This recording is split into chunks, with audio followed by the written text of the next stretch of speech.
My name is Alfred Jackson. I was born the 23rd of the 1st, 1921. And I got called up in the army when war broke out. I worked for my father. I was his driver. We were mobile grocers. So I drove the van. It was a mobile shop. And I got my call-up papers during the war when I was 19. But if I'd have gone then, my father's business would have closed down because there were no other drivers. My brother was 3 years younger than me, so I couldn't teach him to drive, but my father managed to get me deferred until I was 20. So then I was able to teach my younger brother to drive. So he took the job of driving the van, and I got my call-up papers again when I was 20. So then, never left home before, and this was some sort of an adventure. Got no idea where we would end up. And I think I got called up, and I think it was Brighton was the army place we went to. When we were at Brighton, it was freezing cold because it was winter time, and we had to strip off in a car park with garages which the army had taken over, and they had all these uniforms laid out on benches, and they were all damp with this moth stuff, that they were damp, and you had to try them on to see which one fitted. And then if it fitted you, that was yours.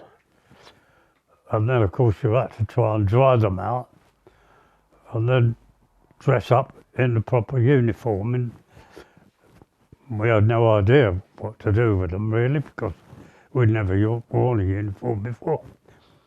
And once you got kitted up with it, and that was it. We got 2 shirts, 2 vests, and 2 pairs of trousers. A tunic, 1 pair of boots. And that was the kit. And you had a big backpack and a small pack, which you carried your greatcoat in and everything else. And off you went. You tried them all on until they fitted. We were all cheesed off. We didn't want to be in the army. We'd got called up. We got no idea where we were going or what we were got to be doing. We just got kitted out with a uniform and a rifle. And we had a month's training, if you could call it that. We could fire a rifle, got dressed up and everything else. And at night time, I can remember patrolling in the pitch black along the beach behind rolls of barbed wire because of the intentions of invasion from the Germans. And then all of a sudden, before we knew where we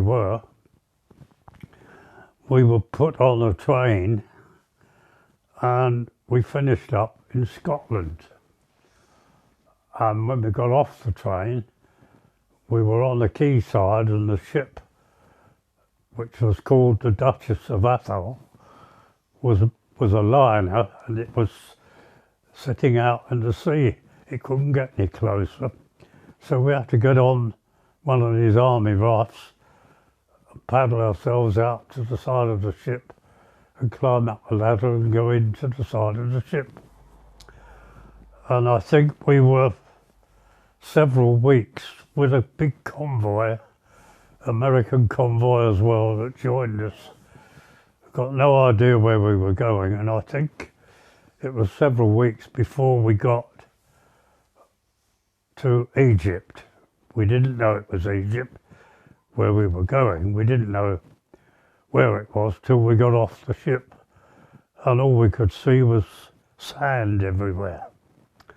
And the only place I knew that had sand like that was Egypt. So that was the first time that we knew we were at war, and we'd gone to Egypt. And then we had to get kitted out with KDs, which was shorts, summer wear, shorts and light shirt. Anyway, it was a summer dress for the hot weather out there. I mean, winter time you put your battle dress back on again, although it wasn't freezing cold, but it did turn chilly. So you dressed in your KD for the summer wear, and then winter time, of course, we were there for a year or two. So, I mean, you just had to change according to the weather. Most of the time it was summer and boiling hot anyway. When we got to Egypt, we joined this company, and one day we were standing in a group talking because we hadn't got any vehicles at that time. We were talking, and then a little army vehicle pulled up and a sergeant got out, and we thought he was one of our sergeants because we'd only been in it 5 minutes. We didn't know anyone. And he said, "You're all drivers, aren't you?" We said, "Yes." "Right," he said, "I want half a dozen of you. Get in the back of the van. We're going down to collect some new vehicles." So we thought, "Oh, that's fine." So we jumped in the back of this little truck he had. Well, I don't know where he dropped the other drivers off, but there were two of us left. And when we finally got out, he stopped and we finally got out. We were in the middle of the desert, and there were about 20 Indians dressed in our battle dress uniform, and there was a water tank there. We hadn't any idea where it was, but it was near Alamein. So when we got out and had a look, I said, well, where are these lorries we're supposed to be picking up? He said, "I don't know, I didn't mention anything about vehicles. This is your job," he said. "You're in charge of these Indians." He said, all those, there were 4-gallon cans of water stacked up. He said, when they come back from the front line, they will throw all their empties out, cans, and the Indians will load up with the full cans of water, and that goes off to the troops. And that's your job to make sure they do that all the time. We said, "But we're supposed to be drivers. What are we doing on this?" He said, "I'm not arguing with you." He shot off and left us there. Well, this happened several times. They came and moved and brought a new water tank. And the Indians and us were supplying the water. And then as we got further and further up, as we advanced at the Battle of Alamein, as we advanced, so we got nearer to the sea. And of course, the ships were then rolling in 50-gallon drums or more of fresh water. So they didn't need us anymore doing this particular job. So they said, "Right, you're finished now.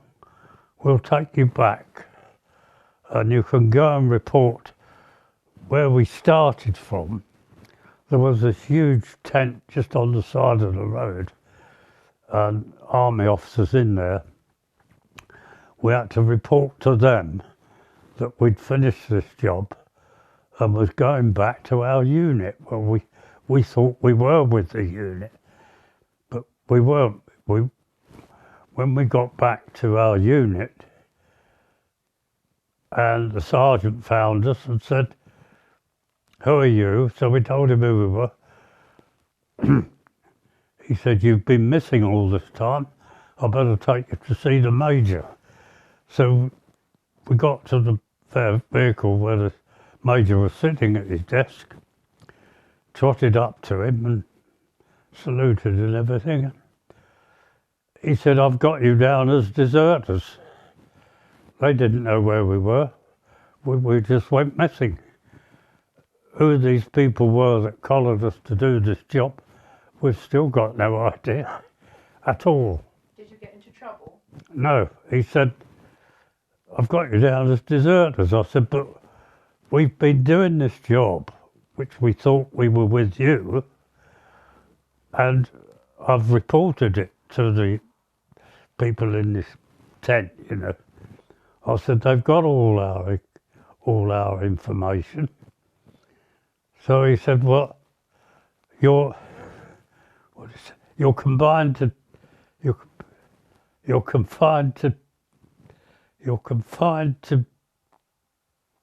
Barracks. What do you call it? Confined to barracks. You're confined to the back. You're not allowed to go anywhere." Anyway, I thought, well, we're forced to go anyway. So he said, "We'll wait and see what happens."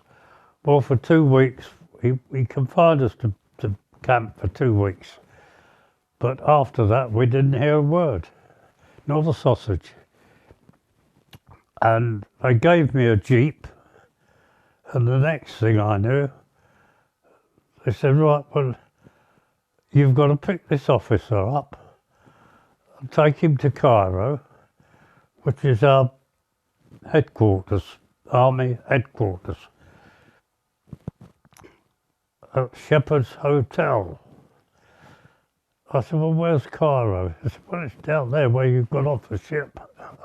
So I had to pick this officer up, and off we went. We found ourselves in Cairo, Shepherd's Hotel, massive, great place. And this was where the army headquarters were. When we got there was, out in the desert bit, just before we got to the hotel, there was this general who was being sent home because they didn't do a very good job. He was taken on a wooden platform. He was standing up there, all dressed up with his stick and everything, taking the salute, and tanks were coming past him with the officer standing out, saluting him. He was being sent home. And I thought there was a war on out here. You know, this was probably why we weren't doing so well. So it's because we were fighting the Italians. We had the Italian army and Rommel with the German army. 2 armies we were fighting. Well, we always had the forage camp. And when we got out to the desert, they issued us with a pith helmet, which was a helmet-shaped hat, very heavy, which was made to keep the sun off your head. But the thing was, they were so heavy and big that to climb in and out of a lorry cab, it got a bit difficult. So we decided not to wear them. We didn't know what would happen, which is what happened to me. But that was 50 years later. What has happened to you? Well, the desert sun has caused scalp problems. which didn't happen until 50 years after the war. And then I had to go and have an operation at hospital on the head. But it still appears now and again. Anyway, we all sort of decided that the pith helmet wasn't for us because we were climbing in and out of cabs all the time. And we suddenly came across a huge pile of German pith helmets, and they must have thought the same thing. So we threw ours up on the top. Well, I wished I hadn't done now. If I'd have known what I know now, I would have kept it and worn it. But we didn't know that we would get this problem.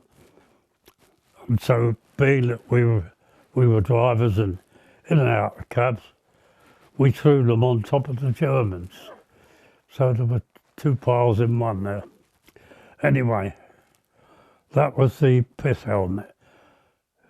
The army thought it was a good thing because they knew this problem would occur, but they'd never told us that.